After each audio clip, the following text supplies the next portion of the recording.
Hi friends, I wanted to post this video ever since the conflict broke out in Ukraine a couple of weeks back. But due to various reasons, things get postponed. This always happens. At the outset, I want to clarify that I'm a peacenik. I really detest war. War kills people, war maims people, war creates widows, war creates orphans, war kills innocent people who have nothing to do with war. War, particularly these days, the war is fought with missiles who can travel thousands of kilometers. It destroys infrastructure.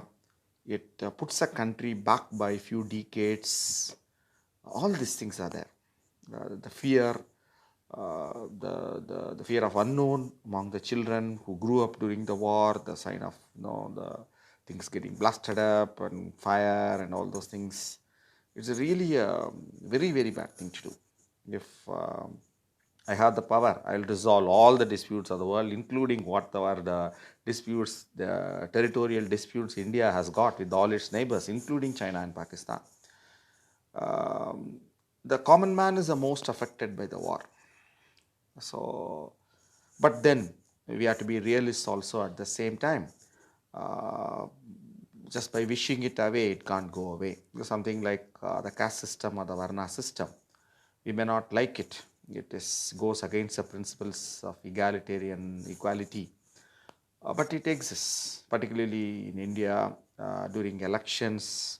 It is a major factor in elections in India, and even in UP elections, the last phase is going on today. Every party chooses the candidates based on the caste composition of that constituency. So we have to be realistic and understand that. So I would go to the roots of this problem, the past history. I won't talk too much about the present because you are watching it on TV. Various TV channels are screaming. As usual, the media is having a fantastic day. Unfortunately, and I'll also talk about what is going to happen in the future. My own opinion, analysis based on what has happened so far, what has happened so far. So to start with, the history is very very important. So when the conflict started, everybody thought it will be over in 2 days, 3 days, but it didn't happen as well into the second week. The reasons are very simple. It's like India. If India decides to attack Bangladesh, the resistance will be very nominal, and all will be over bar the shouting in 3 4 days. Russia doesn't want too much of civilian casualties. That's the first thing why they have not went on full stream to attack and capture Ukraine, particularly the capital Kiev, because unlike the Anglo-Saxons, the Americans and the Englishmen who have washed their hands off Ukraine, Russia has a very strong affinity, ethnic affinity, religious affinity, linguistic affinity with Ukraine. They are all Slavic people. Slavic, Slavic people.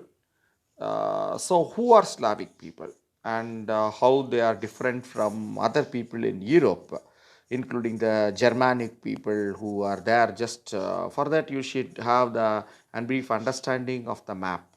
So, I will show you with the hand of a map what is there. So, Slav people have been mentioned by the first time, mentions have been done by the Roman historians sometime around the first and second centuries. They were the people who are living uh,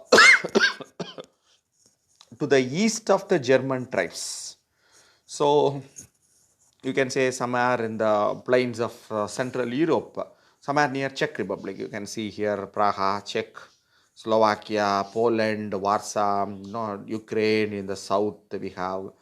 So even according to a legend, it's a legend. The Roman historians have mentioned it in the first or second century AD about these people who live between the vast plains of various, you can say the Vistula River, east of Vistula River, and between Germanic tribes and the Iranians. Of course, Iranians are too far away here.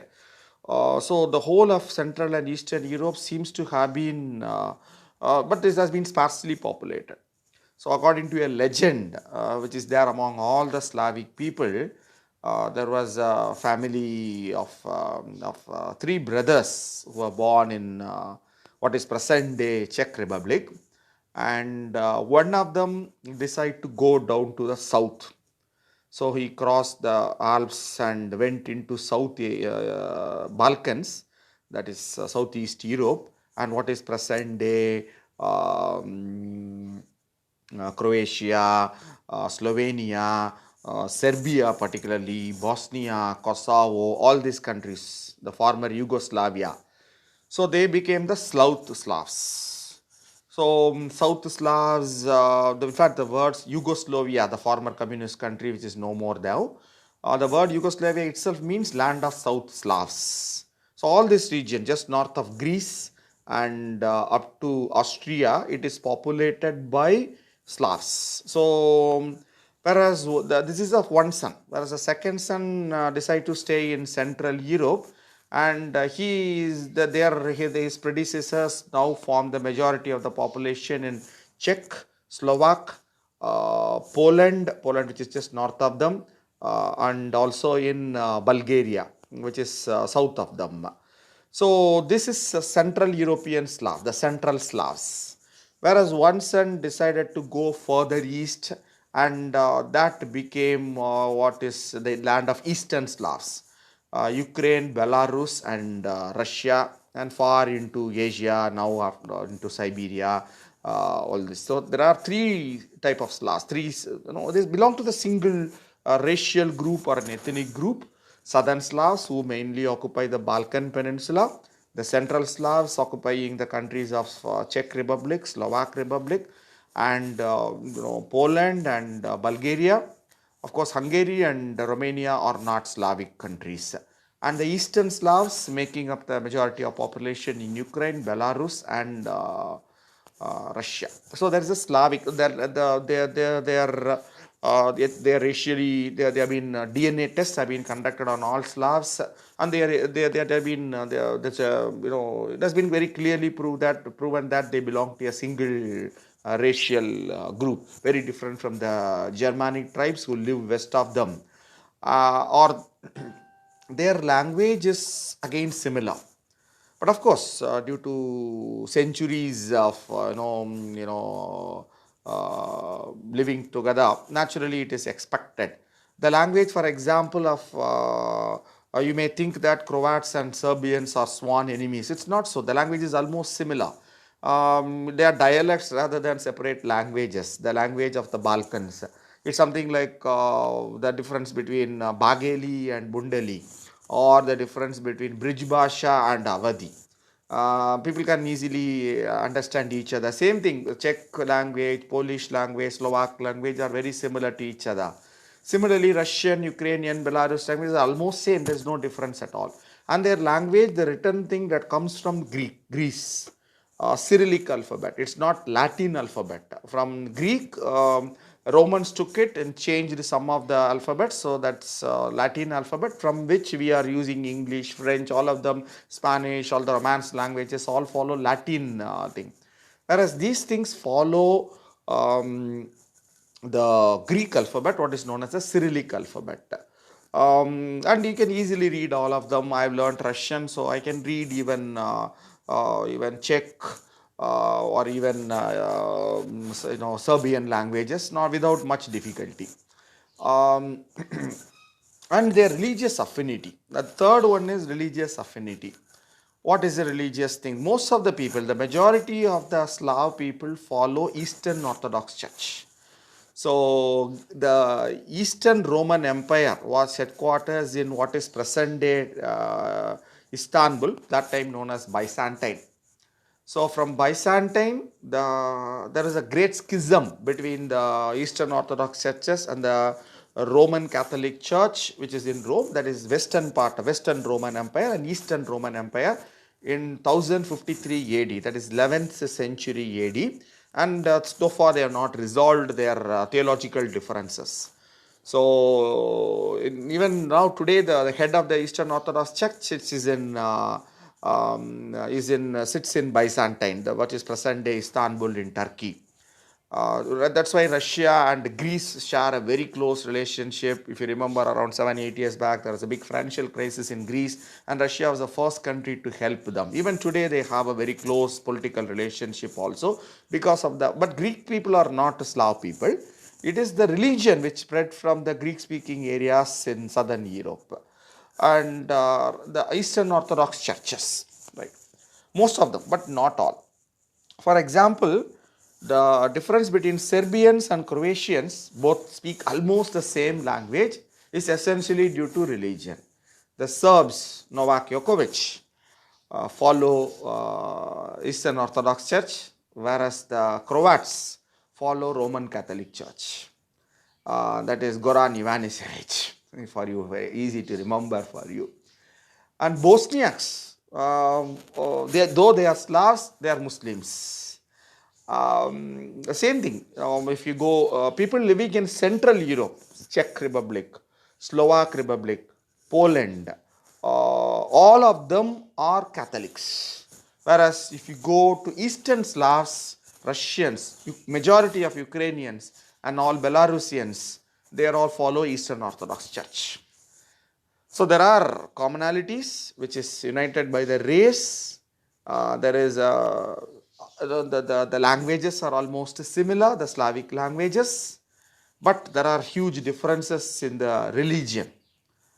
But Ukraine, majority of the people follow, except for people as you go towards the Polish border near Lviv. A lot of people are Catholic, but overall a vast majority of the people in Ukraine, close to 85-90%, follow Eastern Orthodox Church. But there are now political differences. Now coming to the political angle to it. Every country has its own security needs. Like India developed a nuclear bomb because China has it. China developed a bomb because US has it. Pakistan developed a bomb because India has it. Iran wants to develop a bomb because Israel has it. So the security, India wants to modernize its army because China does it. Pakistan wants to modernize its army because India does it. So this is how it goes on. It goes on and on. There is a security issues that Russia and Germany were the traditional, you can say, opponents for the control of Central and Eastern Europe. This is traditionally it has been like that. Okay, first let us come to know about the Slavs themselves. The first Slav people are living there, but they were, as I said, these are all sparsely populated areas. The first kingdom of the Slavic people, recorded kingdom, is established in Kiev. Kiev, you can see the present day capital of Ukraine. Yes, the first thing happened in 884 AD, 9th century, late 9th century. And then it moved eastwards. Then Moscow was established. Before that, Moscow, St. Petersburg were mostly populated by Finnish-speaking tribes because it was too cold.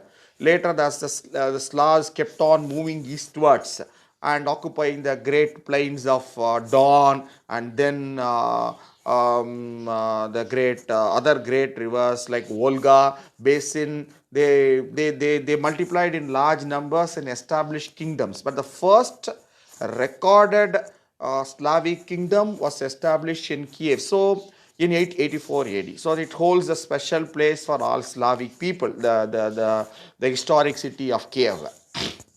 Moscow and St. Petersburg. Moscow was established much later, around 11th century. It was a small village type. St. Petersburg much later.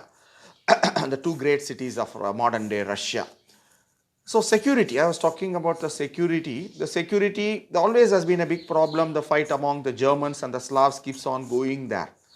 But now there is not much. The new fault lines have appeared. After, let's say, during the Cold War period. As you know, the Cold War, Soviet Union versus USSR, Eastern Europe was mostly ruled by communists. party. So all these countries have been very close to Soviet Union. Similarly, Western Europe has been closer to US. So there's a bloc. The US created NATO, North Atlantic Treaty Organization, and in response, Soviet Union created Warsaw Pact. Warsaw, the capital of Poland, where the agreement was signed, and all the Eastern Bloc countries, Eastern and they created Warsaw Pact. So they were antagonistic to each other. Now, what happened was German reunification, East Germany and West Germany reunited in 1990. That time still Soviet Union was intact. When East Germany reunited with West Germany to create a united Germany, there was an understanding among the Russians and the Americans that after reunification, NATO will not put any troops or is nuclear armed tipped missiles in what was previously East Germany. But that verbal agreement or the assurances given were broken, and NATO moved into East Germany. Later, Soviet Union itself broke in 91, and all the Eastern European countries became democratized and the communist regimes fell one by one. And the NATO kept on extending eastwards, more and more closer towards Russia. NATO means US will be putting its nuclear tipped missiles targeting Russia in these countries. So Russia felt that its security was compromised. But under Boris Yeltsin, throughout the 90s, Russia was too weak to do anything. It was, Boris Yeltsin was busy selling.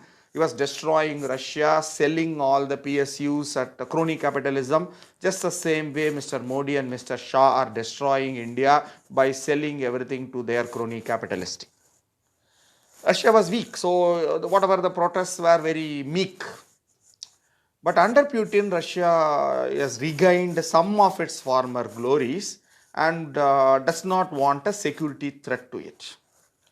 The issue is now the American missiles are in Poland, in Slovakia, in Hungary, in Bulgaria, in south of in Turkey, all targeting Russia. So also in the Baltic republics, north of Russia, these three countries, Estonia, Latvia and Lithuania, the former Soviet, the three Baltic republics. So Russia feels that it is slowly being encircled by the Americans. Russia says that there is no Cold War. 91 is more than 3 decades behind. So why NATO? What is the relevance of NATO? NATO was set up as a threat from communist Russia, communist Soviet Union. Now there is no Soviet Union. There is no need for NATO. And there is definitely there is no need for eastward expansion of NATO to Russian borders. So Ukraine is being courted, though it is a Slavic country, it follows the Eastern Orthodox Church, it has got historical, linguistic, racial, geographical, economic ties with Russia. It has been wooed very strongly by the Americans and who wants Ukraine to join NATO, and therefore they can keep their armies and missiles very close to Moscow. And you can see how close Moscow, Ukraine is to Russia. They share a long border. So this has been the issue in the last 15 years or so. It's not a sudden thing, whatever happened, that has been going on. Now try to understand Ukraine. Ukraine, of course, is it's a Slavic language, Ukrainian language, but majority of the people in eastern, anything you can see that river, Dnieper river on which Kyiv is situated, it divides Ukraine into roughly two halves. The eastern half, closer to Russia, is heavily industrialized, like Kharkiv, like the Donbass region, including Donetsk. This is heavily industrialized, heavily populated. More than 60% of the population live in these areas, and majority of them are Russian speakers. Though they will identify themselves as Ukrainians, but they are Russian speaking.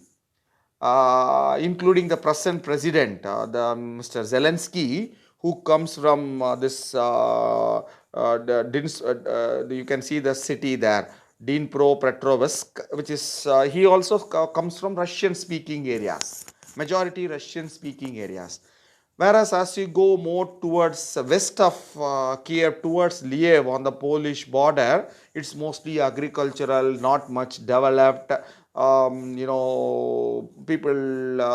people identify more themselves as Ukrainian speaking rather than Russian speaking. Though Russian and Ukrainian are very close, similar language, as I clearly said, it is something like Bridge Basha to which is spoken in around Mathura, Agra, Belt, Aligarh Belt to Awadh, which is spoken in Faizabad, in Lucknow. It's not that different, right? But people in eastern part of Ukraine, closer to Russian border, identify themselves as Russian speaking, though they may be Ukrainians. And this is a very highly developed region and a highly productive region economically. Ukraine has been flirting with the idea of joining because a lot of things have been promised to them. We will give this, that, etc., etc. And of course, the corruption of the politicians who are wooed by the American money. So Russia has